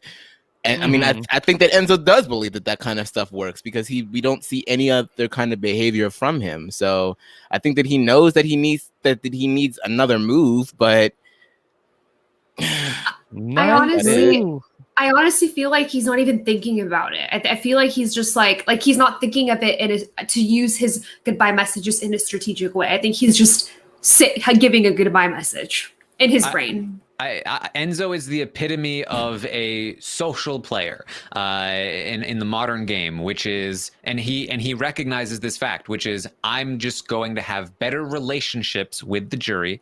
So when I go to the final 2, they're going to vote for me. That's how it's worked out multiple times in the last few seasons. That's what I'm doing. And what I'm showing to them is, hey, I was on your side. I had the better relationship with you. It's those other people that got you out. He was closer to Memphis. He was closer to Tyler. I wanted to keep you, yo. Exactly. Why do people it's just crazy to me that because I get that line of logic only so far, because why do you think that you're the only person that has good relationships with people in the jury? He genuinely does have the best relationships, though. I mean, to be fair, but even so, that's it can't be enough, Enzo. It just cannot be enough, because Cody is not a bad guy. Cody hasn't really pissed anybody off, with the exception of Kevin. And that's just one person. And Kevin is becoming a champion for him right now. And then if people are trying to be the most well-rounded jurors as possible, right? And they're trying to take everything into consideration, which is what people should be doing. And I don't know, maybe Enzo never really had to think about it because he never actually went to jury. He might get a crash course once again this season. But it's like, if we can't focus solely on the social game, because I'm not mad at Enzo, I'm not mad at Cody, what else is there to go off of? The comps, and he has murdered you guys, almost breaking a record that he probably will break if he's sitting next to you in the final 2. So it's like, Enzo, what's not clicking? I feel like he knows this, but he's not going to do anything about it. That's just how I feel. It's just. This is what I talked about specifically at the start of jury, when Ian was talking about being a bitter juror, saying that he was never going to vote for people that betrayed him. When Devon was in her speech talking about how honesty is important to me. I'm going to vote according to that sort of thing. When Kevin is threatening his jury vote to Cody specifically and ranting to Enzo, I hate this guy. And Enzo's talking to him about family, and they're staying up late every single night leading up to Kevin's eviction. And he feels so confident that Kevin's not going to vote for Cody because he's being so bitter against Cody. And so the first 3 jurors, he's like, they are all so bitter against Cody. They all like me. Like, I'm in a great spot here with Cody, and I think it's just he has never been able to shake that. He had a much better relationship with David. He had a much better relationship with Tyler. He has a better relationship with Memphis. He has a better relationship with Christmas. Like, Enzo is feeling like, I have these people, and so many of them are mad at Cody, and they made it so clear that they're mad at Cody, and they basically encouraged him to take Cody to the end. What if he's playing all of us and he's just planning on cutting Cody at the end? What if he's playing all of us and he shocks us all, and then that would be amazing. That would be great. I don't think it's going to happen, but it's just crazy to me that you would think that after spending all this time with people to get these really good relationships that you're banking on, that you would it might have like become clear to you at some point. Are they really going to be that mad at Cody at the end of all of this when they have come to sit there and be in the jury and talk about everything and calm down and all this stuff? It's just like, where is the logic, Enzo? Where is it? I have to argue against that because it has happened so many times that is exactly what happens. But Enzo's not watching Big Brother though. Like, I feel like he's not. I feel like he's not taking that into account. I feel like he is just doing exactly what he did the last time. I don't think that he's analyzing Paul's loss. I mean, analyzing Tyler's loss. He had a conversation with Tyler about it. He had an actual conversation with Tyler about it, where Tyler's like, yeah, man, it just sometimes it just doesn't work for you. You know, you're doing well, and they just don't vote for you because they don't like you. They don't want you to win. And he had long conversations with Kevin about it. Like, hey, he can do as well as he wants, but unless he treats people right, he's not going to win this thing. And so like he's learning this from people who experienced it and have watched it. I will say that unlike Memphis's game, I do think that this is a fluid situation. I do think that Enzo would take Cody to the final 2 now, but I think if Cody ends up making Enzo feel like he's on the outs and like that Nicole is his real final 2, that I do think that there is a possibility that he could end up going in a different direction and not taking Cody to the end. Even if that's not his plan right now, I think he could get there. I thought so too. I was kind of feeling like maybe Enzo is more likely to cut Cody than Nicole was. Seeing his diary rooms, I'm not getting that sense right now. At least I really am. He's like my number 1 Cody. I can't have my guy Cody cut here. So it is really feeling like he is going to stick to Cody. But I agree with you. Again, it's 2 weeks to go. Yeah. Anything can happen. He may also feel like that Cody has the best chance to win that final 2, and then he plans on Cody taking him. Yeah. Yeah. That's another way to look at it. Yeah. At this point, that's his only like. Nicole's not going to take him. Christmas is going to take him. So. Yeah. Okay. But if it was Christmas, Cody and Nicole, sorry, Christmas, Cody and Enzo, Christmas would take Enzo, right? In that spot, yeah. But she's almost no chance she wins the final 3. I mean, if she's competing against Enzo, I think she might be able to get to part 3. Maybe. And then if part 3 was the crapshoot that it used to be, she'd have a chance. If it's questions, I'd give the edge to Cody, but still anything can happen. Okay. All right. Let's take another question. Oh, our friend Sharon Tharp. She says, you talked before, mostly about Survivor, about how returning players tend to model their games after the winner of their season. How do you think the remaining house guests are playing like their season's winners or not? Okay. Interesting question. I guess from the Enzo perspective, has anybody seen anything? Is he borrowing anything from Hayden? I really don't think so. I think that Enzo is playing a very similar game to his previous season. I think that he, what he should have taken from Hayden is, more willingness to be a little more cutthroat and honestly just win comps. And it's not there. And I think he's just playing Enzo again. Yeah. Yep. If I could think of anybody besides, like Taryn said it before I was just going to say he's probably taking notes from BB12 himself. But I think that if it was anybody, I think that he could be looking at the winners such as Casey, just as an example in the past couple of years. Well, you know, everyone really liked her. She was really nice to everybody. And, you know, I mean, granted, she kind of beasted out the comps. Exactly. She beasted the comps. I'm just so adamant about this because I feel like, because I like Enzo. And like, out of all the people left in the game, it would be so satisfying to see him win, but he doesn't deserve it. He really doesn't deserve it, and he's not going to get it, and that's just so annoying. I suck, yo. I think that obviously Cody is taking. I mean, we know that Cody is taking pointers from Derek. But is Nicole also? Who's running the better Derek playbook? I think that Cody obviously is. I think that he has learned how to, because he's a little bit less impulsive. I mean, he never really was. I mean, especially if you juxtapose him with his brother.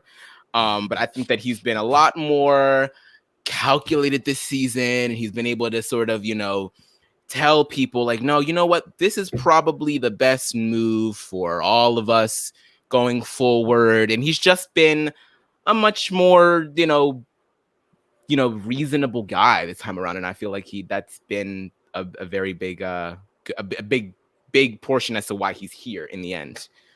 Yeah, I think both Cody and Nicole learned a lot playing with Derek. The first time you saw Nicole incorporate some of that in Big Brother 18, she's definitely incorporating some of that here in 22. And obviously Cody, you know, learned a lot from Derek, and he's playing very much, you know, the Derek playbook here in 22, which, to be fair, is also the Cody. They played very closely together. They, you know, collaborated on all of their decisions. So. You know, it's not entirely Derek's playbook. He helped create that playbook. But yeah, those two are the most for sure. Memphis, I have no idea what Memphis did. Like Memphis's game was very different from his first game, but it was also very different from a Dan Giesling game. I tweeted out that, like, I feel like Memphis actually took some wrong lessons. You know, Tyson always said that, you know, if you're a winner, you've never been voted out before, you kind of have a disadvantage coming into a returning player season, playing against people who have been voted out before, because they know what it's like. They know the signs. And it's a lot easier to blindside you if you've never been voted out before.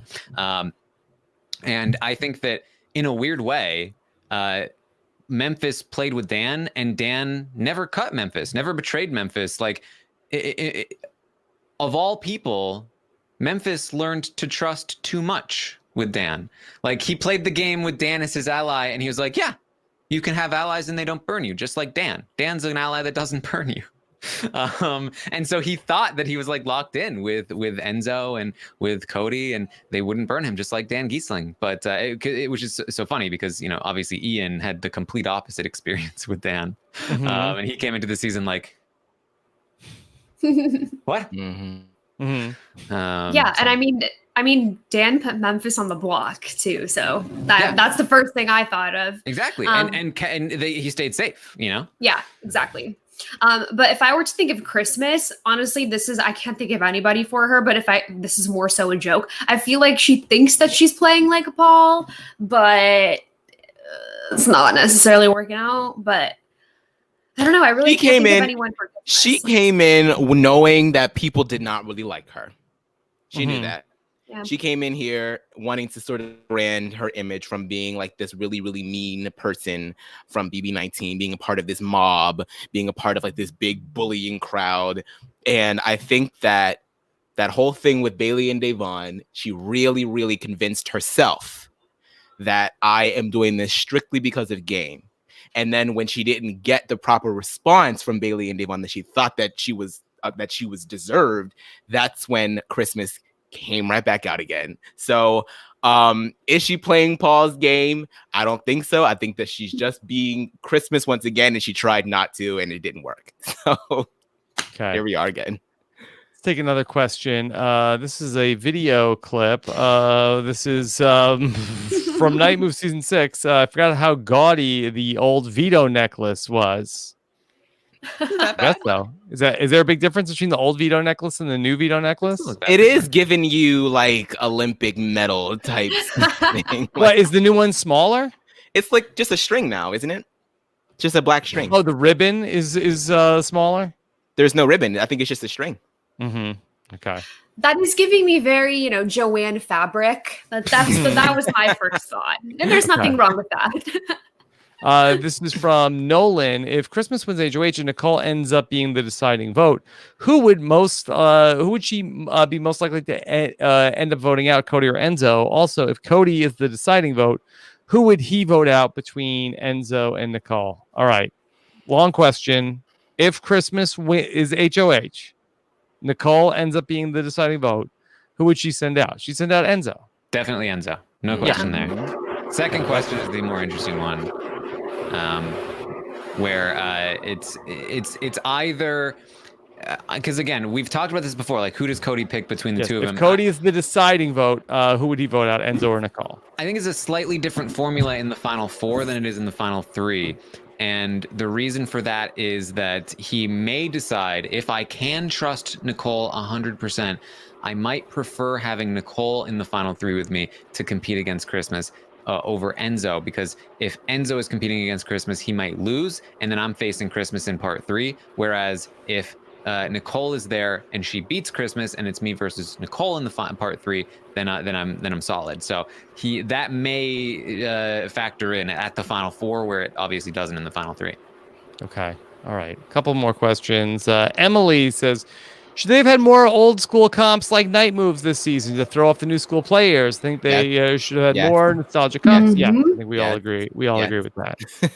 The answer is always yes. We need the lore, like Aman said. Yeah, as much as I was like giddy about seeing this competition and seeing Kaysar stand next to it, he should have been standing next to the pressure cooker. Wow. Right. Yeah, that was number one on my list. Mm-hmm. Okay. And especially at the final four, like it really matters. Like, you're sticking in there. You're not giving this one up. Mm-hmm. Yep. Okay. The Great Liv says, does the person who starts in the opposite corner of the board from Christmas have the best chance of winning the HOH? If that person is Cody. Mm-hmm. Does it matter? Yeah, it potentially does. Again, it depends on how they're set up. But if Christmas is on one side, say Cody's in the middle, Enzo is on the other side, then Cody and Enzo will both head for Christmas to try and block her as much as possible, and then Cody will be the one probably, closed in a little bit more than Enzo in that spot. But you can always potentially strategize your way out of it. But it's probably going to be more down to just like who gets lucky with their spot after they take out Christmas. Mm-hmm. See, here's the thing. When I heard that, like, just a soundbite of Enzo, I think, and a couple other people saying, what is this game? Like, I don't know what this is. I was so ready to make fun of them and be like, how do you guys not know what this is? The old school players could never, whatever. But then I was like, Lavina, you wouldn't even know how to do this. So I was like, I would be so trash at this, so I should probably not make That's fun what of I was people. about to say. I was like, look, no matter, it doesn't matter where you're standing in relation to me, y'all gonna win, because like the board game strategy, chess, checkers, any of that stuff, Othello, all of that stuff, never really been my forte. I'm more of like a detective kind of guy. Give me my clues. Yes.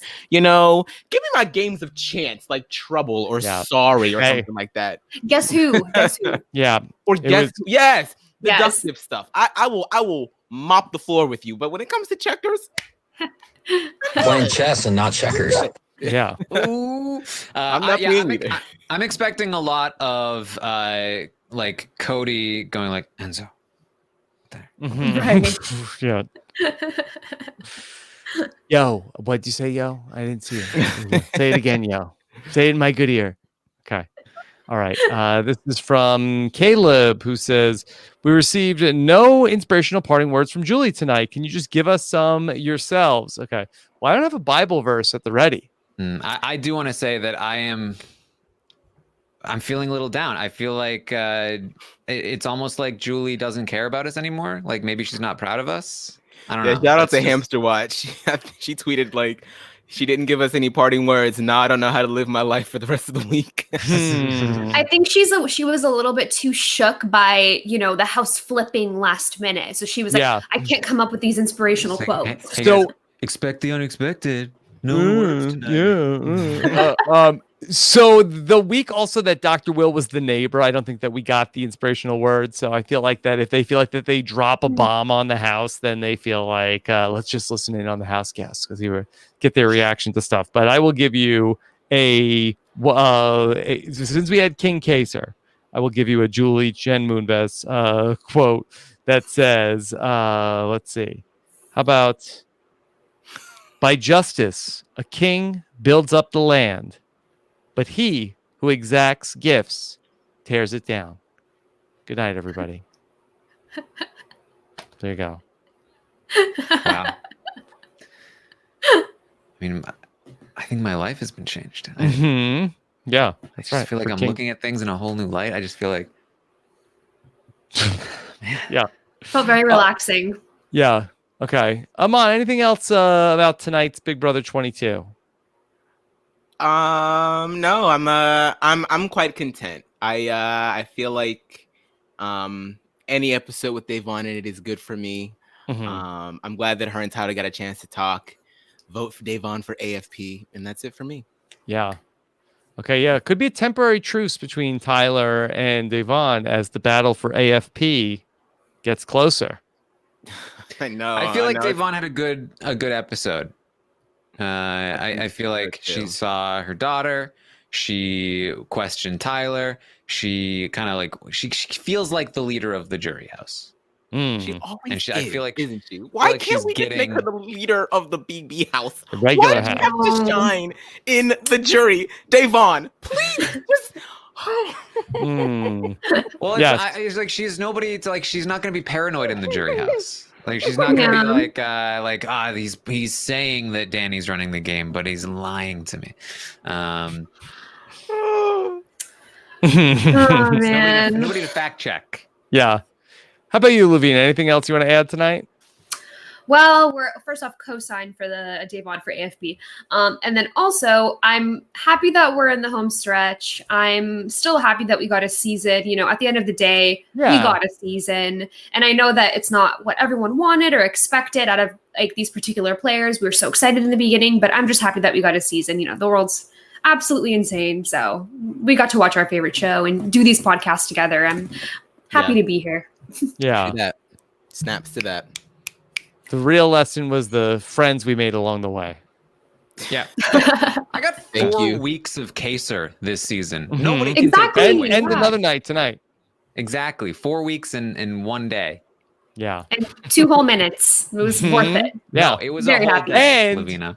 Yeah, you're right. No, they'll play that clip again on Monday night. Exactly. 2 days. Yeah, they'll be on the lookout for that. And then it'll be in the previously on Thursday. Yeah. All right. So, and then maybe it'll be in the recap of the recap next week. Yes. I love yeah. that. So Kaysar will be back for that one too. Okay. All right. Let's talk about what else is going on here on robbinswebsite.com. And look who is back. It's Puya and Liana to talk about episode number 4 of The Masked Singer. Puya texted me to tell me about who was revealed on this week's episode of The Masked Singer. I couldn't believe it. Check it out on our Rahap Ups feed and our Masked Singer feed. Then, that's coming up this weekend. That Amon, I know you are a fan of the musical theater. Rob and Akiva Need a Musical is happening. What? Jason Curtis Rivera has been working for, I believe, a year plus on Rob and Akiva Need a Podcast, the musical, coming this weekend. Be on the lookout for that. I think Saturday night we should have that for you. Are there auditions? No, he already recorded it. I haven't heard it yet. I haven't heard it. We're gonna get it dropped on us on Saturday. I look forward to that. That sounds like a lot of fun. Okay. Then we had I forgot to ask Brendan and Rachel all of my amazing race questions about last night's premiere, but I had a great recap of the amazing race 32 premiere with Jessica Leese and Mike Bloom. That's right. Yes. Taryn, once upon a time that this was very much rumored that Tyler and Angela were going to be on Amazing Race 32. I think he said he'd do it on the season. I think during they the didn't get finals. asked. I think that was the issue. Yeah, I don't think he was. Yeah, but I believe that there was a strong campaign in the day because they left right after Big Brother 20 for The Amazing Race. But I think that The Amazing Race did not want any reality teams coming off of the all reality team season. Mm-hmm. If he does win America's favorite player again, I feel like they're gonna want him. I just don't have to. I feel like even without it, that. I think he'll definitely end up on it at some point. Yeah, as long as I don't have to listen to that task again, that music. So you don't like this? I hope that they. It was too long, Rob. CBS I hope that CBS just poured the money on those poor people because that. Listen, no. Yeah. This is going to be the new live feed music when they go to the puppies. Rob. Yeah. Please keep those kinds of thoughts to yourself. Then we're going to be back with our second Amazing Race podcast of the week. This is the first season that we're doing this. It's the Tar Pits with Mike and Jessica. We'll be back this weekend featuring an exit interview with the first team off of the Amazing Race. Questions from our listeners, guests, and much more every week on the Tar Pit. That's our second Amazing Race podcast. We'll have an exit interview tomorrow, but I'm going to do it as part of the slot tomorrow with Jenny Autumn. You guys send my questions in for Memphis. Anything good that I should ask Memphis? Memphis, are you aware that there was an alliance in the house called the Committee? I would love. I doubt they'll let it through, but I would love for you to ask what kind of relationships he had with people coming into the game. Okay. One. Yeah, I don't know. And when you might not get past the goalie. Yeah, when he came up with the idea for the committee, stuff like that. Yeah, two wise guys. Okay. Yeah. And what was your problem with David, Memphis? Oh yeah, I would love definitely to ask know that. that. Let's sit down and have a deep dive about that. Yeah. Rookie. All right. Then Taryn will be back with Puya, 11 a.m. Eastern, 8 a.m. Pacific for the live feed update. Boom. Find out who won the night moves. We're gonna see. Okay. We still don't know. Right, Do you feeds are think down, that right? should be a really, really quick comp, right? We probably will Should go see pretty once quick. the feeds come back. Yeah. When I expect us to know when the feeds come back in about 45, 50 minutes. Okay. All right, West Coast. All right, and then we're going to get sloppy on Friday. We'll hear Memphis's exit press and then also talk with Jenny Autumn about everything sloppy going on in the Big Brother house. Send me any of your live feed highlights, links, questions. Send them to me on Twitter at Rob Cesternino. Grace Leader will join us as well to talk about some of the campaigns for America's favorite player. And then the roundtable is back on Saturday night. Check out what Taryn has going on with Sharifa Yasmin and Brendan the actor. Yay! Brendan the actor, yes. Yes. Check out the updated Legacy Watch. Yeah. You ever watched yeah.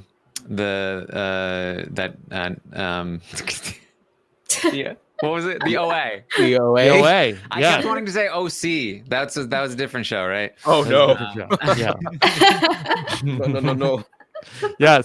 Then on the B&B this week, check out Frail Mary. She'll be there playing some games with Mike and Liana. Always fun when Frail Mary stops by the B&B. Check that out this weekend. And then on Why Blank Lost. Oh, Anessa is going to be a guest with David and Jessica to talk about why Memphis lost. So we'll hear from David and Jessica on the latest Why Blank Lost. Then Monday night, we'll be back with Brent, Mel, and Matt on Monday night. So be on the lookout on Monday night, 9:15 p.m. Eastern time for our Monday night edition of the Big Brother podcast. Of course, all this podcasting is made possible by the patrons of Rob Has a Podcast. Find out more about everything we have going on our patron-only podcast feed. Going to be recording a Patron 5 for 5 with the First Lady of Podcasting shortly after this podcast night. That'll be up in our Patron podcast feed. Of a Facebook Friday tomorrow, Patron Facebook group, Patron Discord server, and more over at robbinswebsite.com/patron. And earlier tonight, I did our pregame show, taking calls from the patrons with Maggie Morgan. Had a lot of fun 1 hour before the episode tonight. Of course, patrons get access to that as well, of course. And then you can follow us on social media at Rob Has a Podcast on Twitter, at RJP Grams on Instagram, and our Rob Has a Podcast Facebook page. Finally, of course, we are so close to the Big Brother finale and so close to another big vote this fall. The presidential Hopefully election. Yes, and then a lot of important elections. Find out more about how to vote and get registered to vote at vote.gov. Okay? Don't just count on your social game. You got to make sure you're registered and ready to go. Vote.gov. All right. Fun show tonight. We've done it all. Thanks to Brendan and Rachel also who are joining us. Check out their Big Brother 12 reunion. Enzo's going to be so pissed that he missed it, Taryn. Right? Yeah. Why can't Enzo be a part? Do you think he can get out in time? I mean, just let him call in. Mm-hmm. Yeah. Yeah. Okay. Maybe Enzo's foot stalker will represent Enzo. It should be a luxury hey, if Enzo wins this luxury competition, he gets to call into the BB12 reunion. Maybe he should get his video from home will be the BB12 cast sending him a video. If he wins HOH and they do that little HOH hot seat, I'll definitely ask a question like, so how would you feel if you found out that the cast of BB12 did a reunion while you Yeah. Okay. All right. Lavina, what's coming up for you? Nothing really. I'm honestly just excited for, like I said, for us to be in the final stretch. I've got really nothing else going on except for work, but I love being here. That's it. Well, it's so nice to have. That's it, yo. So nice to have you here, Lavina. Where can people follow you? They can follow me at Twitter at LPAVS with 2 S's. That's LPAVSS. Yeah. Okay. All right, Lavina. Great having you back tonight. Aman, how about for you? I'm drawing a blank. Oh, okay. So Matt and I are still going strong with the Choir Room. All of our recaps are up. We finished the whole series. We finished the entire Boom. series. How long did that take? It took half a year. From the beginning of quarantine to now. Yeah. Now what will you do? We are doing a bunch of brand steals that I think all 5 of them are going to get released. We did a bunch of combination of characters of Glee. You did 5 Glee brand steals? Did 5 Glee brand steals. They'll all be in your feeds tonight. We're gonna and then you're dropping them all at once? Dropping them all at once. It's a bingeable podcast, baby. You better just put us in your ears and never take us out. Gonna keep Come on, you guys are reinventing the wheel here. Like, listen, it's about batches now. I never thought to put out 5 brand steel podcasts at one time. You never thought to continuously podcast and release episodes on a week or daily basis, Rob? No, really, never. Oh my god. Yeah, all that's gonna be coming out, and we're gonna be moving on to character studies after that, and that's about it. I feel similarly to Lavina. I'm really happy to be towards the end. All in all, I know a lot of people are down in the season, but honestly, I feel like the season isn't as bad as most people think that it is. It's a little frustrating, but I'm just glad that we got to see so many of our favorites come back, and it's been a lot of fun covering this. Aman, you're still alive in the draft. You still have Christmas. I am still alive in the draft. I hope it's hoping for a Christmas out of my misery soon, though. Mm-hmm. Yeah. Okay. All right. And then Taryn, here we are in the home stretch. What's next for you? What's next is an update tomorrow morning. Well, I'll tell you who won the HOH. And then, of course, the roundtable on Saturday. We'll talk about the Legacy Watch. We'll see if last week was a fluke or if it's real. And then on Sunday at around 5 p.m. Eastern, I'm going to be live on Twitch, twitch.tv/Taron Armstrong. We're going to be playing some Among Us with Puya. Aman, I think, said he was going to be there earlier in this podcast. I'll be there a little later, but I'll be there. There we go. So make sure you check that out as well. Go there, hit the follow button. It'll alert you when I go live. And you can find me on Twitter at Armstrong Taron. All right. Thanks so much again to Brendan and Rachel for joining us here tonight. Really fun Thursday night recap. I'll have the slop for you tomorrow. And then we will go ahead and be live again on Monday night after the next Big Brother episode. Take care, everybody. Have a